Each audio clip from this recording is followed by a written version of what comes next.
காவேரி இவ தான் இங்கே வந்து உட்காந்துருக்கானா, நீயும் கொண்டு போய் ஸ்கூலில் சேர்க்குறேன்னு போய் நிற்கிற அப்படின்னு வந்து அவங்க அம்மா சாரதா கேட்டுட்டு இருக்க. காவேரி கங்காவுடைய குழந்தைய பார்த்து கங்காக்காவுக்கும் குமரன் மாமாவுக்கும் தான் திருப்பி சண்டை ஆயிடுச்சு. நல்லா இருக்காங்கன்னு தான் நினச்சோம், ஆனால் திருப்பி சண்டை போட்டுக்கிறாங்க. அக்கா இனிமேல் நான் இங்கே தான் இருப்பேன், மாமாவே வந்து கூப்பிட்டோம் அப்படிங்கிறா.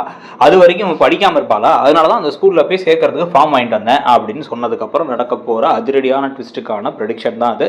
ஸோ இப்போ வந்து கங்காவும் மூக்க சிந்திக்கிட்டு அந்த பக்கம் அழுதுட்டு உட்காந்துருக்கும் பொழுதே வந்து அதுக்காக அவ்வளோ காஸ்ட்லியான ஸ்கூலில் கொண்டு போய் சேர்க்கணுமா, நம்ம கஷ்டம் நமக்கு தெரியாதா அப்படின்னா, அம்மா பேசாமல் இருமா, நமக்கு எல்லா கஷ்டத்தையும் சரி பண்ணிப்போமா. இப்போ அதனால தானே நம்ம அப்பளம் பிஸ்னஸ் கொஞ்சம் கொஞ்சமாக பெருசாகிட்டு இருக்குல்ல, நீ ஒன்றும் கவலைப்படாத, நான் நேராக கொண்டு போய் இப்போ பாப்பாவை ஸ்கூலில் விட்டுட்டு வரேன். அவருக்கு வந்து நான் ஆல்ரெடி வந்து ஃபீஸ் எல்லாம் கொஞ்சம் ஏற்பாடு பண்ணிட்டேன் அப்படின்னா, என்ன ஏற்பாடு பண்ண, ஓன்ட்ட காசு இருந்துச்சு அப்படின்னு சாரதா கேட்டுட்டு டக்குன்னு திரும்பி பார்த்து, கழுத்தில் இருக்க செயினுங்க அப்படின்னு வந்து, அதான் முக்கியம். இப்போ பாரு, யமுனா அங்கே ஆல்ரெடி வந்து இப்போ சப் கலெக்டர் ஆக போகிறா.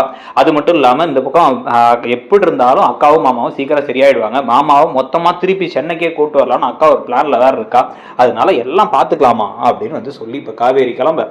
அதே சமயத்தில் இப்போ தான் வந்து காலையில் எந்திரிச்ச உடனே வந்து திருப்பி எனக்கு அம்மாவை நினப்பா இருக்குப்பா அப்படின்னு வந்து காவேரி பாப்பா விஜய் கிட்ட சொல்லிக்கிட்டு இருக்காங்க. உடனே வந்து உன் அம்மா பேரும் காவேரி தான், உன்ன மாதிரி தான் ஏதாச்சும் துடுக்குதனமா பேசிக்கிட்டு இருப்பா.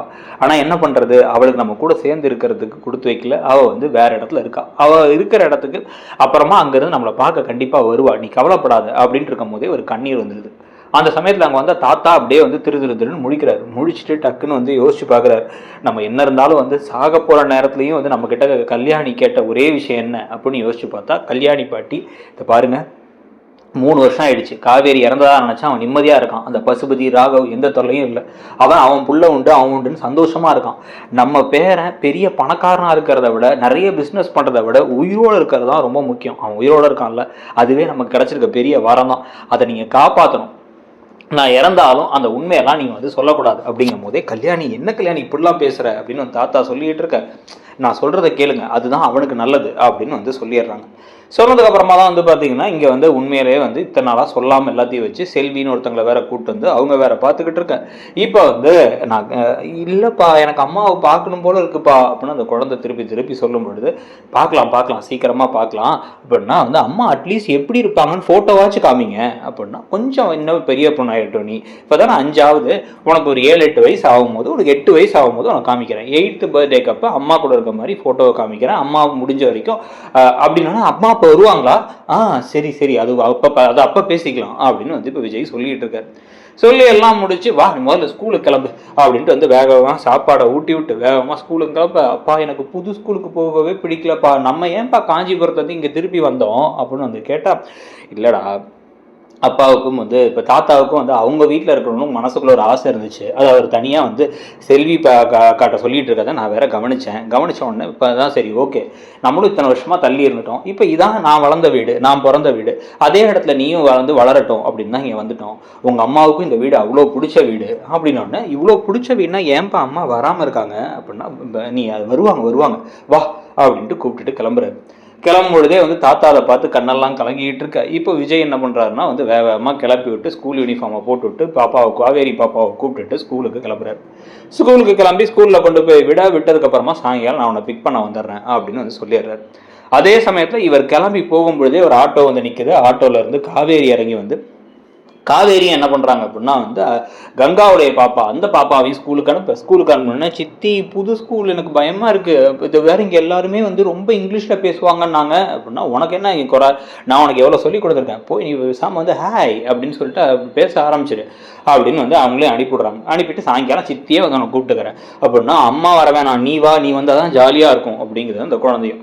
நான் வந்துடுறேன் கவலைப்படாது, நீ போய் சமத்தா போய் படிச்சுட்டு வா அப்படின்னு அனுப்பிவிட்டு போனதுக்கப்புறமா இப்போ விஜய் வந்து என்ன பண்ணுறாருன்னா, ரொம்ப நாள் கழிச்சு அவருடைய ஆஃபீஸ்க்கும் போகிறார். ஆஃபீஸ்க்கு போனால் வந்து அங்கே எல்லாருமே வந்து ஆஃபீஸ் அதுவாகவே நடந்துகிட்டு இருக்கு. அன்பு தான் எல்லாத்தையும் பார்த்துக்கிட்டு இருக்கும் பொழுதே வந்து, சித்தப்பா எல்லாம் எப்படி போகுது அப்படின்னா, நல்லா போகுதுப்பா, நீ என்னப்பா இந்த பக்கம் வரதே இல்லை அப்படின்னா, வர தோணல சித்தப்பா, இப்போ தான் வரணும்னு தோணுச்சு அப்படின்னு அவர் அங்கே உள்ளே வரும் பொழுதே வந்து பார்த்தீங்க அப்படின்னா வந்து, இந்த பக்கமாக காவேரி ஒவ்வொரு இடமா போய் அந்த அப்பளத்தெல்லாம் வந்து கான்ட்ராக்டுக்கு ஒவ்வொரு கடையாக போய் கொடுத்து பார்த்துட்டு இருக்காங்க. பாதி கடையில் வாங்கலை. உடனே சோகமாகவே கிளம்பி அவங்க வந்து திருப்பி என்ன பண்ணுறாங்கன்னா, சாயங்காலம் திருப்பி ஒரு ஆட்டோவை எடுத்துகிட்டு வேகமாக கிளம்பி ஸ்கூல் வாசலில் நிற்கிறாங்க.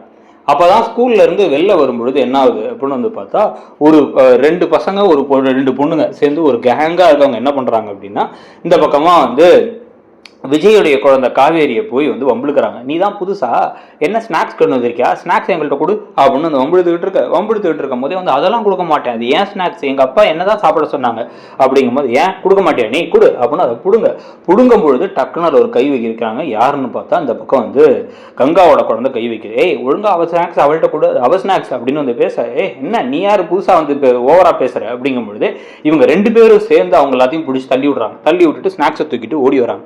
ஓடி வந்தோன்னா வந்து ஓடி வந்துட்டு டக்குன்னு என்ன பண்ணுறாங்க அப்படின்னா வந்து இந்த என் ஸ்நாக்ஸை நீ ஷேர் பண்ணி சாப்பிடு அப்படின்னு இவங்க வந்து கொண்டு வந்திருக்க ஸ்நாக்ஸ் எல்லாம் கொடுக்க உடனே வந்து இவங்க 2 பேரும் மாற்றி அவங்க பேரெல்லாம் சொல்லிட்டு என் பேர் காவேரி அப்படின்னா என் சித்தி பேரும் காவேரி தான் அப்படின்னு 2 பேரும் மாற்றி சாப்பிட்டுக்கிறாங்க. ஸோ சாப்பிட்டுட்டு இருந்து எல்லாத்தையும் முடிச்சு இப்போ வந்து சரி கிளம்பலான்னு போகும்பொழுது அந்த 4 பிள்ளைங்களும் அதை பார்த்துக்கிட்டே இருந்துட்டு வேகமாக என்ன பண்ணுறாங்க அப்படின்னா வந்து இவங்களை அதுங்க சைக்கிளில் ஏறி வந்து இதுங்க நடந்து போயிட்டு இருக்கும் போது இதுங்களை அப்படியே தள்ளி விட்டுறாங்க. இடிச்சு தள்ளி விட்டுனா 2 குழந்தைங்களும் கீழே விழும்பொழுதே டக்குன்னு வேகமாக 2 கை வருது. 2 பேர் தூக்குறது யார் அப்படின்னு வந்து பார்த்தீங்க அப்படின்னா வந்து காவேரியே தூக்குறாங்க, காவேரி பாப்பாவை. தூக்கும் பொழுது இந்த பக்கம் கங்காவோட பாப்பாவை யார் தூக்குறான்னா விஜய் தூக்குறாரு. விஜய் தூக்கிட்டு வந்து ஐயோ என்னாச்சு பாப்பா அப்படின்னு சொல்லிட்டு இது பண்ணிட்டு காவேரி அப்படின்னு இப்படி திரும்பும் பொழுது பார்த்தா அங்கே காவேரி நின்றுட்டு இருக்காங்க. காவேரி பார்த்தோன்னா இவருக்கு அப்படியே அதிர்ச்சி ஆயிடுச்சு. என்ன பண்றதுன்னு ஒன்றும் புரியாமல் அவருக்கு அப்படியே தம்தன எல்லா விஷயமும் ஞாபகத்துக்கு வருது. முதல்ல பார்த்தது, பேசினது, கான்ட்ராக்ட் மேரேஜ், அப்புறம் ரிசப்ஷனு, அதுக்கப்புறம் வந்து அந்த ஆக்சிடென்ட் வரைக்கும் எல்லாமே ஞாபகத்தில் வர அப்படியே அதிர்ச்சி ஆகி இவர் அவங்கள பார்க்கும்பொழுது அவங்க இவர் யாருன்னே தெரியாத மாதிரி பார்த்துட்டு கையில் குழந்தைய வச்சுட்டு அடிபட்டுருச்சா பாப்பா அப்படின்னு தட்டி விட்டுட்டு ஓ உங்கள் குழந்தையா அப்படின்னு வந்து கேட்கும்பொழுது இது எங்கள் அக்கா குழந்தை அப்படின்னு இப்படி வாங்க பொழுதே இவருக்கு அப்படியே பிரமிச்சு போய் நிற்கிறார். இவருக்கு ஒன்றுமே புரியல. காவேரி அப்படின்னா வந்து ஓ உங்கள் பாப்பா பேர் காவேரியா அப்படிங்கும் போதே எங்கள் சித்தி பேரும் காவேரி தான் அப்படின்னு இந்த குழந்தை வேற சொல்லுது. சொன்ன உடனே இவர் மிகப்பெரிய ஷாக்காகி என்ன நடக்குதுன்னே அவருக்கு ஒன்றும் புரியாமல் இருக்க 5 வருஷமா என்னப்பா பண்ணிக்கிட்டு இருந்த, சாரதா கூட கால் பண்ணி என்ன ஆச்சுங்கிறத கேட்கலையா, இது லாஜிக்கே இல்லையே இந்த கதையில், இதில் பாட்டி எல்லாரும் திட்டுவாங்கன்னு பாட்டி கதையை முடிச்சு விட்டீங்க, பிஸ்னஸை முடிச்சு விட்டு அவரங்க போயிட்டாராம், குமரன் மாமா திருப்பி வந்துட்டாராம், என்ன ஆச்சுங்கிறத சொல்லலை, யமுனாவெல்லாம் கலெக்டர் ஆகிட்டாங்களாங்கிற மாதிரி பல கதைகள் நடந்துகிட்டு இருக்கிறத பார்த்தா சும்மா எப்பயும் போல வேண்டா விருப்புக்கு பிள்ளையை வித்து காண்டாம இருக்கணும் ஒரு கதை எடுத்துட்டு இருக்காங்கிறது மட்டும் தெரியுது அப்படின்ற மாதிரி தான் பல பேருக்கு தோணிக்கிட்டு இருக்கு. இந்த கதையில பல லாஜிக்கள் இல்லாத மாதிரி தான் இருக்கு. புதுசா ஆரம்பிக்கிற கதையிலேயாச்சும் ஏதாச்சும் இன்ட்ரெஸ்டிங்கா இருக்கும்னு பார்த்தா அட்லீஸ்ட் அந்த குழந்தைக்கு வாய்ஸையாச்சும் கொஞ்சம் மாத்திருக்கலாம். அதுவுமே வந்து ஏதோ ஒரு 12 வயசு பையனை கூப்பிட்டு வந்து 5 வயசு குழந்தைக்கு வாய்ஸ் கொடுத்த மாதிரி ஒரு விஷயம் வேற நடந்துகிட்டு இருக்கு. ஆனா இப்போ இந்த ப்ரொடிக்ஷன் படி அவங்க 2 பேரும் திருப்பி ஒரே இடத்துல சென்னைக்கு வந்து சந்திக்கிற மாதிரி விஷயங்கள் வந்தால் பெட்டர் நினைக்கிறீங்களா, நீங்கள் என்ன எதிர்பார்க்குறீங்க அப்படிங்கிறதையும் சொல்லுங்கள். அப்படியே உங்களை பொறுத்த வரைக்கும் இந்த கதை எப்படி இருக்குது, இப்போ புதுசாக 5 வருடங்கள் கழித்துன்னு ஒரு லீட் படித்ததை பற்றி உங்களுடைய கருத்து என்ன அப்படிங்கிறத சொல்லிட்டு நம்ம சேனலில் இருக்கக்கூடிய மற்ற ப்ரெடிக்ஷன் வீடியோஸையும் பாருங்கள். அதுவும் முக்கியமாக வந்து பாண்டியன் ஷோ, சிறகடி காசு எல்லாம் பல அதிரடியான திருப்பங்கள் இருக்குது. கூடவே அடுத்து ஐயனார் துணையிலையும் ஒரு பெரிய ட்விஸ்ட் ஒன்று வரப்போகுது. அதுக்கான ப்ரெடிக்ஷன்லாம் பார்க்கணுன்னா நம்ம சேனலை சப்ஸ்கிரைப் பண்ணி அந்த பெல் ஐக்கானையும் கிளிக் பண்ணிக்கோங்க. அப்போ தான் நோட்டிஃபிகேஷன் உங்களுக்கு வரும். நீங்க பார்க்குற எந்த சீரியல் பத்தி ப்ரெடிக்ஷன்ஸ் வந்து பார்க்கறதுக்கு விரும்புறீங்க, இல்ல ரிவ்யூ அனாலிசிஸ் பார்க்கணும்னா நம்மளோட இன்னொரு சேனலான இடம்பொருள் நோவை சப்ஸ்கிரைப் பண்ணிக்கோங்க. தேங்க்யூ.